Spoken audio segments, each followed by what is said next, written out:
Well, here we go. Paranormal and ghostly stories. This is nothing new. There's not a city or a country in the world that does not have their paranormal or ghostly stories. The Philippines is no different. These stories are deeply ingrained in the Philippine culture.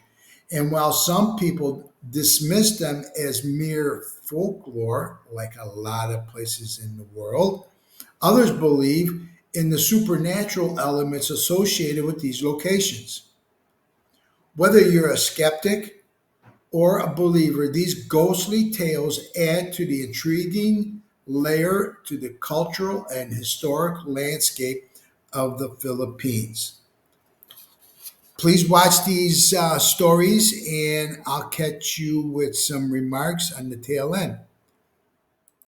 Scary Filipino ghosts and stories in the Philippines. Are you ready for some scary and creepy Filipino ghosts, or multo in Tagalog?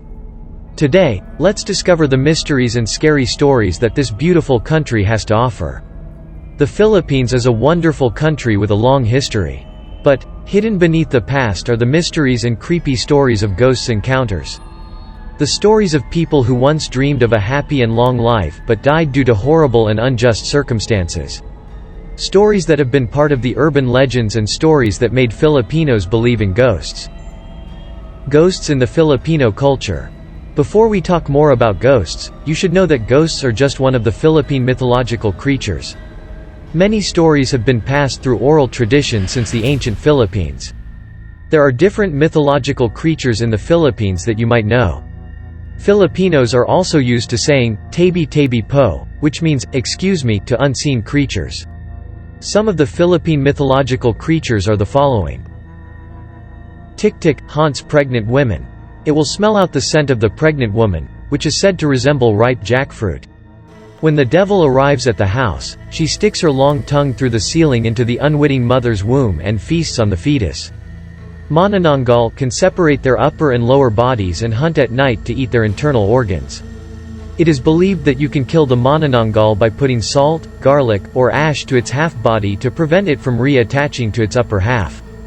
Kapre, giant dark-skinned tree monsters that smoke cigars. Kamakatak, someone who knocks on the door in the middle of the night as a signal death of a family member. Nuno, goblins or elves who live within unexplained lumps of soil. Ant hills. Give a person who walks in their shelter good luck or bad luck. Filipinos believe that when a person dies, their souls may remain in this world. They call them ligaw na kaluluwa or lost souls. These lost souls are what Filipinos call multo.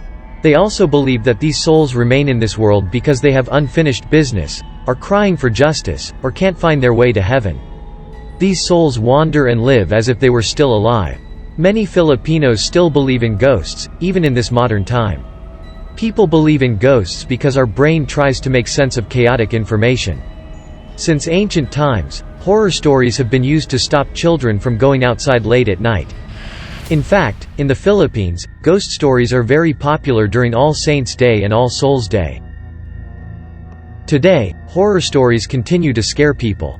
The digital allowed the people to capture and record ghostly encounters from many haunted places. It's creepier now because you can see them in your eyes. But, some still don't believe in ghosts and think these ghost encounters are just a product of our imagination or digital editing.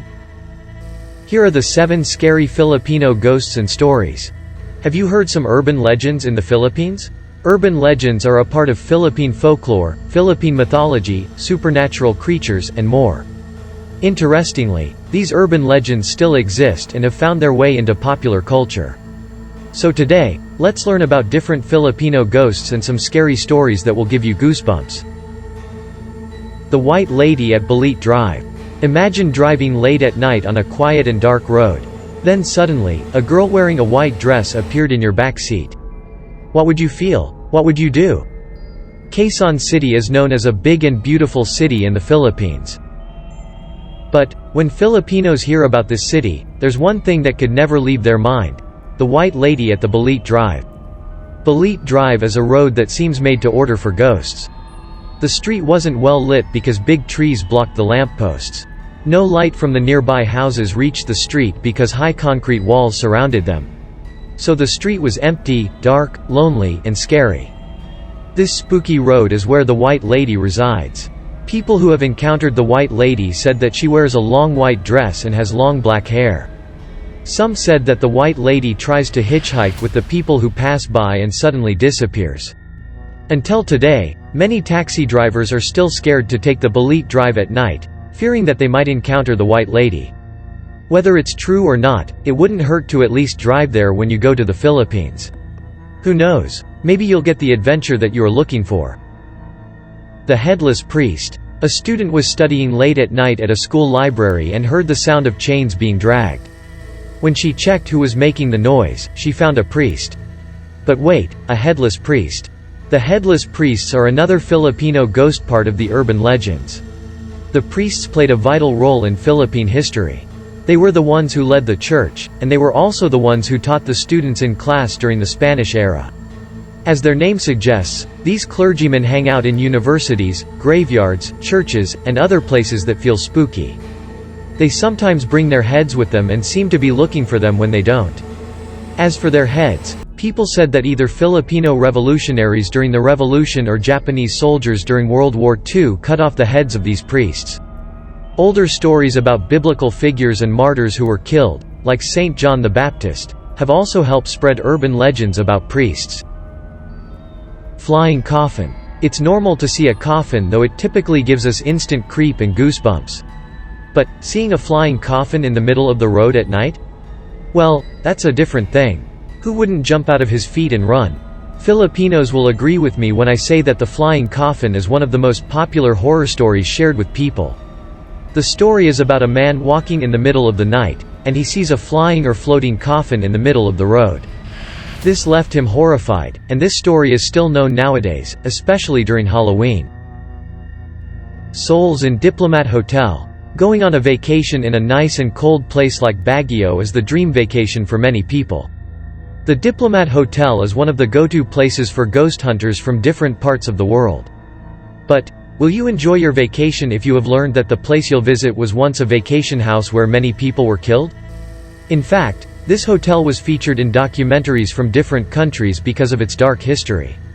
The Diplomat Hotel is believed to be built during the early 1900s. This was built to become a vacation house for the Spaniards, priests, and nuns. This hotel was home to many happy and beautiful memories, but all of these changed during World War II.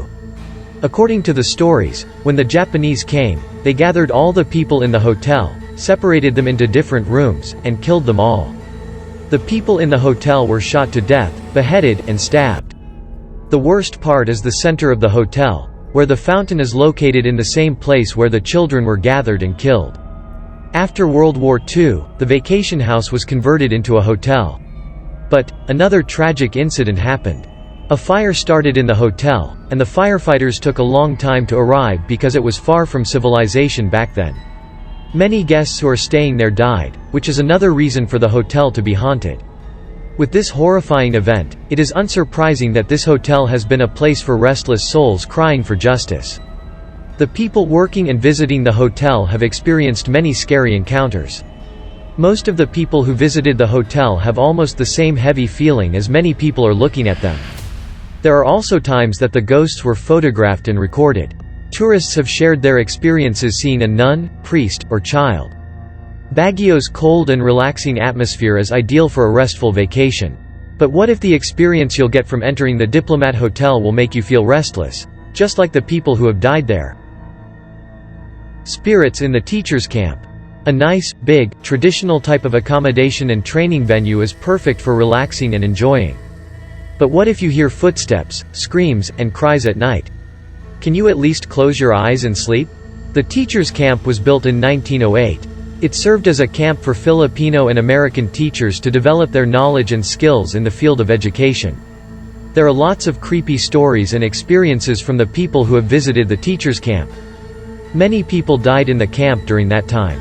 So, the teacher's camp that has been training grounds for teachers became one of the most haunted places in Baguio.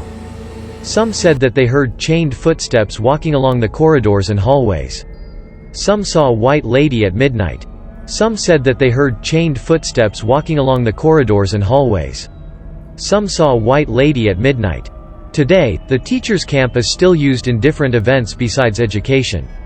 Tourists can also rent a room here if there is no scheduled event. But, if you'll be asked to stay there for a vacation, can you last at least a night? The souls in number 14 Laperal White House. Indeed, there's no other place like home. But, what if this home that used to be a safe place for a family who lives there becomes a home for lost souls? One of the first creepy incidents in this house is when the caretaker asks a security guard to cut down a fortune plant in the house. After that, the security guard could not stand, and his whole body was in pain. Another caretaker also shared his experience of hearing windows and doors banging even though there was no one inside the house. One time, his wife called from abroad, and she heard a girl's voice in the line. Many people also reported that they were seeing a white lady. The white lady was mostly seen at the door's third step of the stairs. The crying souls at the Manila Film Center. We admire beautiful buildings because they are products of the blood and sweat of the workers and art. But what will you do if this building you admire is made of the blood and sweat of the workers? The Manila Film Center is a huge building that was built in a short period of time. While the building was forced to finish immediately, a part collapsed, which buried hundreds of construction workers. 3 days after the incident, the film center was forced to finish, leaving the bodies of the construction workers never to be found. Since then, caretakers and staff have been experiencing ghostly encounters. They hear people crying like they're in pain. They also listen to people calling for help and see people that will eventually disappear. Today, the Manila Film Center is already an abandoned building. But, the cries for justice of the construction workers who have been buried there can still be heard and felt. Well, certainly, exploring Philippine ghost stories and haunted places can be both spooky and intriguing.